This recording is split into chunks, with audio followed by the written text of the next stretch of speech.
quick stop lang po yung ginawa natin dito sa Barangay Dihalo. Kasi nga, yung pinaka-destination talaga natin yung kabila na itong Karamuan. Kung saan sumasakay ng mga bangka, yung mga turista na gagawin dito sa bahagi nito ng Camarines Sur.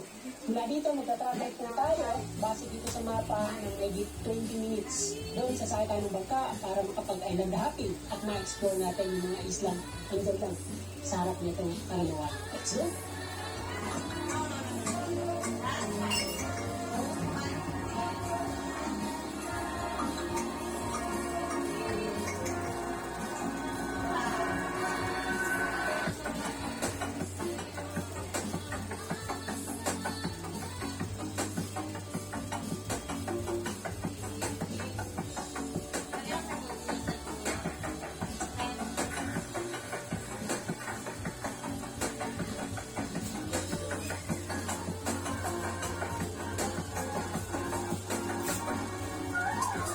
Sa unang po nito, bawal nang dumaan yung mga 4 wheels dahil nga sa ginagawa yung parkingan ng tulay at tanging mga single na motor yung makakadiretso papunta doon.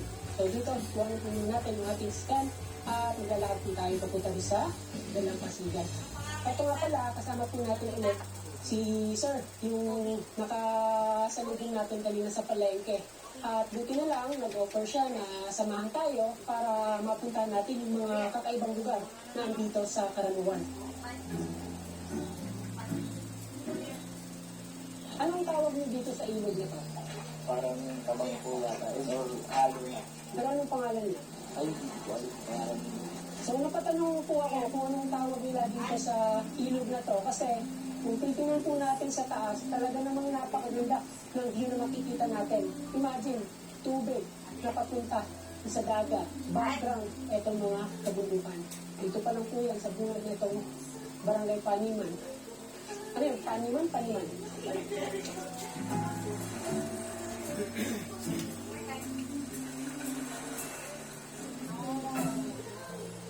Kung hindi pala kalayuan, yung kailangan natin lakarin mula doon sa parking area. 3 minutes mula doon, mararating na natin itong tourist information booth. Dito tayo mag-book ng bangka kung halimbawa. Yun. So ito pala yung mga rates dito. Sa short trip, 2.5. Ito po yung kasama doon. Sa long trip naman, 3.5. So nakalagay na rin yung mga islang mararating mo sa short trip at saka long trip. Mula sa Dalampasigan na sa sentro ng Paniman ay abutan na namin ng mga isang nakapaloob sa short trip package. Hindi man namin ito narating sa panahon ng paninit, swerte't na taon naman kami sa mainit na panahon. So nag-aantay na po sa atin yung bangka na sasakyan natin papunta doon sa mga isla.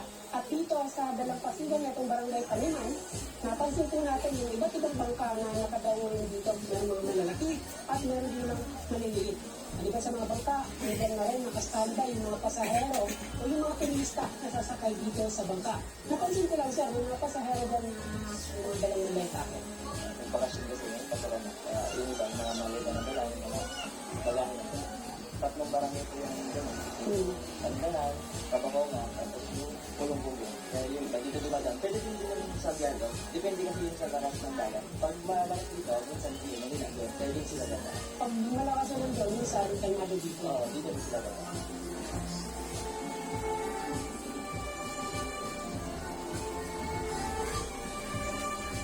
Patay ba yung snack ng mga bata? Talagang sa tubig na kumain. So dito, napansin ko na sa Dalampasigan na itong Barangay Paniman, napansin ko yung kalinisan. Walang basura, walang kalat, talaga naman maayos yung pagkakalagay, yung pagkakadaw ng mga bangka. So napaka-aliwalas na itong lugar.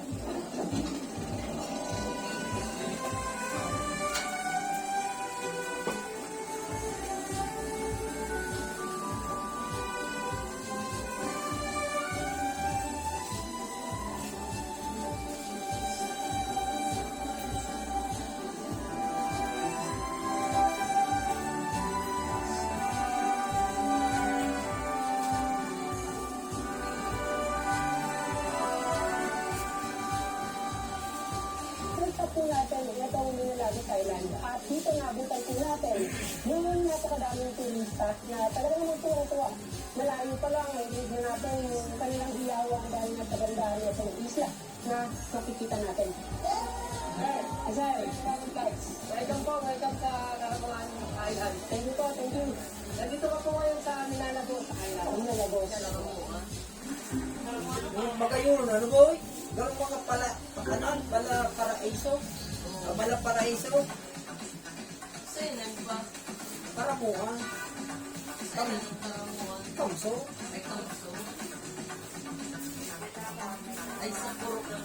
Diba ang karamuran? Katanduan siya.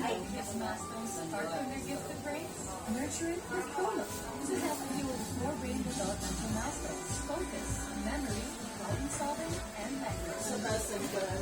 Nurture it with the brain. Polo. Kaya po siya tinawag ng Minalagos kasi may maliit na lagusan po dito. Mini Lagos, kumbaga. Minalagos. Kaya na, pwede po tayong umakyat dyan para makita nyo yung view. Para may open lagoon po dyan sa kabila ng isla na to. Ano po? Dito, para maipakita po namin sa inyo ang ganda ng isla na to.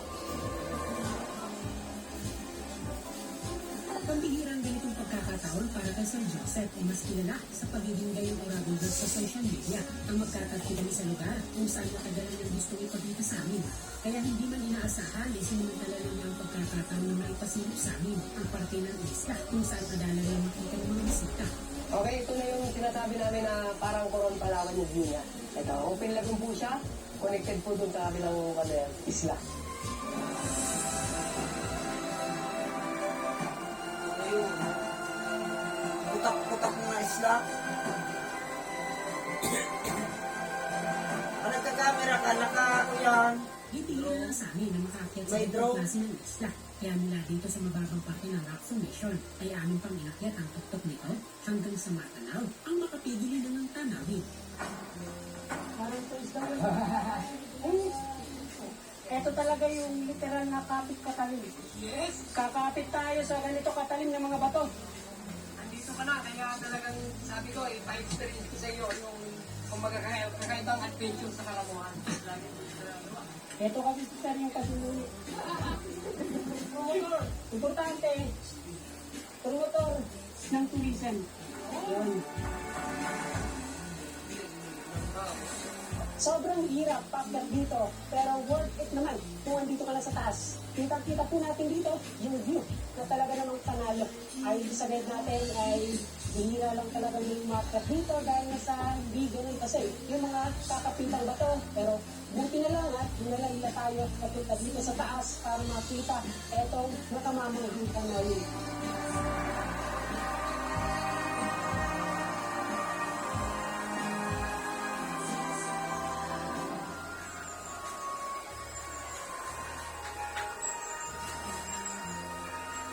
Tingnan niyo yung mga kamay ko, namumula. Dahil sa mga matitilis na bato na hawakan namin. Yung sinelas, butas-butas na rin dahil sa mga matitilis na bato. So dito, bago tayo malis, ito po yung buhangin. Itong isla, yung white sand. Hindi na po siya ganito kaputi kasi nga basa. Pero pag tumuto, malapulbos itong buhangin. Tingnan niyo naman kung gaano kaputi. Yung buhangin,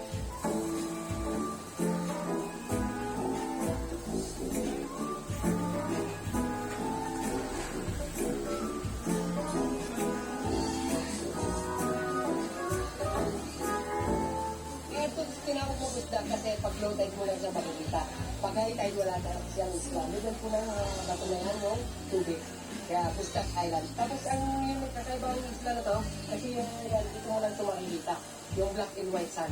Then kahit wala kang chinelas, wala kang shoes, maganda mag-swimming dito kasi wala kang makapakang bato at corals. Ayan o, very bright, fine yung sand, pwede siyang pang-isla.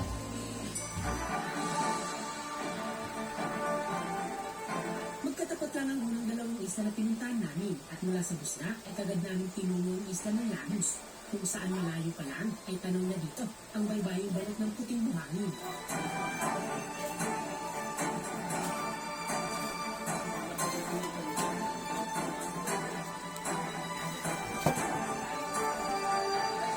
etong Rouse Island, yung pinaka-attraction talaga dito, itong part na ito ng isla.